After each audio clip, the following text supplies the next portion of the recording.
அப்பத்தை நான் பிரிச்சு தரேன்னு புத்திசாலியாய் அப்பு சொன்னான்.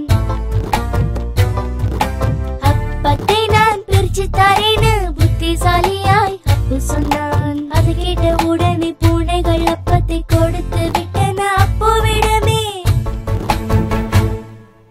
ஒரு கடி கடிச்சான், மறு கடி கடிச்சான், அதுல கொஞ்சம் இதுல கொஞ்சம் அணில் குட்டிக்கு ருசி பிடிக்க. அது பெருசா இது பெருசா, அது பெருசா இது பெருசா, பூனைகள் மீண்டும் அடம் பிடிக்க.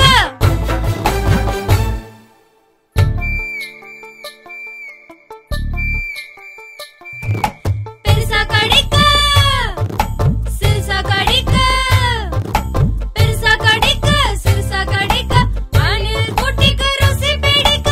சீக்கிரம் அப்பமும் காலியாச்சு, காத்துவும் கிட்டவும் பார்த்துட்டு இருக்க. அடம் பிடிச்ச காரணத்தால காத்துவும் கிட்டும் பட்டினியாச்சு.